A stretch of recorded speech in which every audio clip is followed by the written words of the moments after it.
Visit FisherInvestments.com to find out why investors like you are switching to us. Fisher Investments, clearly different money management. Investing in securities involves the risk of loss. Discover thousands of dollars in new tax credits and your biggest refund guaranteed with Jackson Hewitt. Schedule an appointment with one of our tax pros to get a head start on your taxes. Go to jacksonhewitt.com to learn more and find a location near you.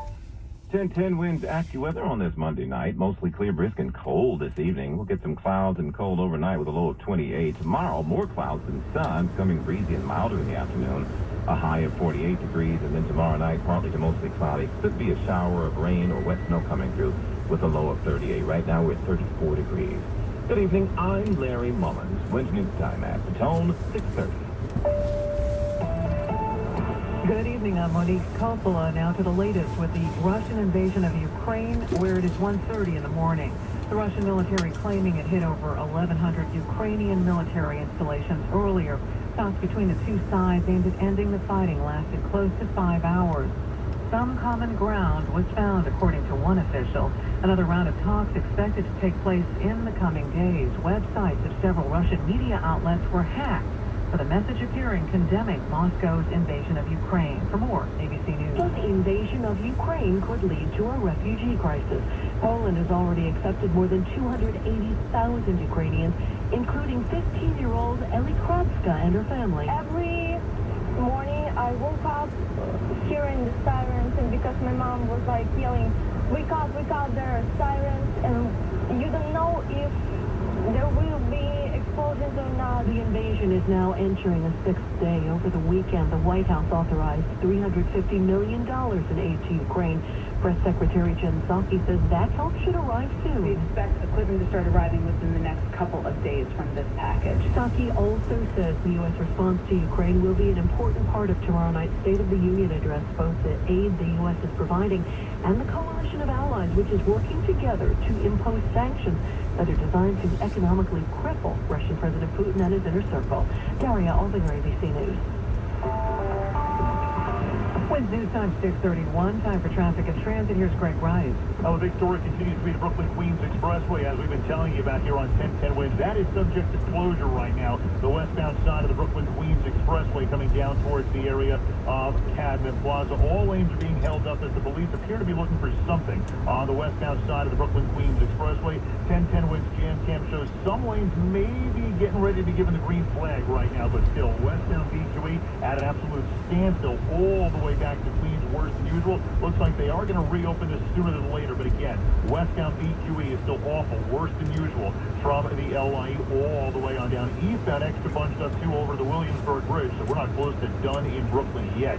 Citybound side of the George Washington Bridge, good enough to the upper and lower. The outbound ride, southbound Deegan to Lee's Bed. Lincoln and Holland, they got better. No more than about 10 minutes either way. It's not awful on the northbound Whitestone Expressway from Northern Boulevard to the Whitestone Bridge. It's just, you can do better. The Clearview Bronxneck combination Bronxbound, that is in really good shape. And in Jersey, 80 westbound, a mess right now. Getting over to Patterson, you stay with 46. And for the most part through that stretch, getting past Parkway, you stay on the gas. In a jam, call the Barnes Firm Traffic Tip Line at 844-JAM-1010. That's 844-JAM-1010. Traffic sponsored by the Barnes Firm. I'm Greg Rice. Our next report at 641 on 1010 Winds. I'm attorney Rich Barnes. If you've been hurt in a slip and fall accident, choosing the right firm is critical to get the help you need and the best result possible.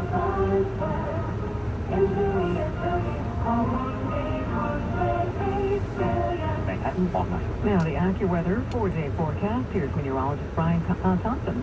Oh, Monique, it is going to be a chilly evening. Temperatures dropping back close to 30, and will drop down to 28 later tonight. The city closer to 20 into the inland suburbs. There will be a few more clouds mixing in throughout the night. Tomorrow will turn out breezy and milder with more clouds and sunshine. Tomorrow's high about 48. Partly to mostly cloudy tomorrow night. There could be a shower of rain or wet snow. A low down to 38. And then breezy and even milder on Wednesday with sun and clouds, high to 52. Temperatures do come back down a bit later in the week.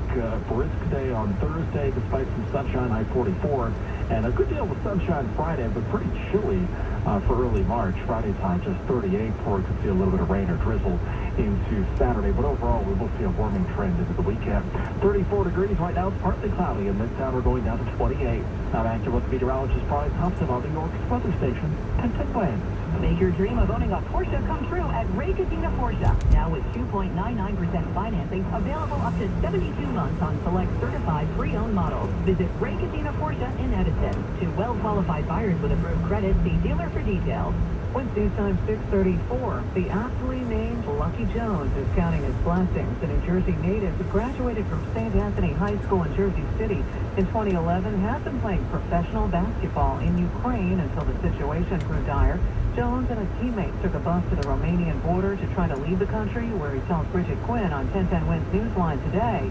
At first, they were only allowing women and children to cross. Getting to the border was very hard. You know, we were there over 10 plus hours. We were standing on our feet for about 7 plus hours. And we actually didn't cross the border till about 3 a.m. Luckily, you know, they wasn't allowing no men from the ages of 18 to 60. And they wasn't trying to let us over as well, even though we had American passports.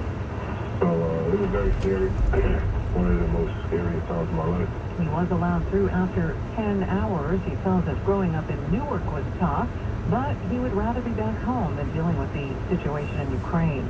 MLB talks continue today for a final day of negotiations to end the lockout before MLB's deadline to salvage a March 31st start to the regular season. The sides agreed to meet this morning and issue money.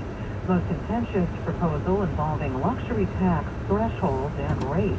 How are things looking for a deal to be reached? MLB Network insider John Heyman spoke live on Newsline with Bridget Quinn earlier. It will be reached at some point. Can I tell you it's going to be reached today? I'm not sure about that. Certainly going to make all efforts to get it done today. Is the deadline. They are progressing. They're working tomorrow. To me, I think they were productive yesterday from what I hear. They're far apart on a few issues. I kind of feel more hopeful about the situation, although I can't guarantee anything's going to happen today. Players and owners have been in and out of meetings since about 10 this morning in Jupiter, Florida. At least one more session is planned for today, the 9th straight day of talks. A surprise announcement from Derek Jeter. After 4.5 years, the 5-time World Series champion will be stepping down as CEO of the Miami Marlins. He will also no longer be a shareholder.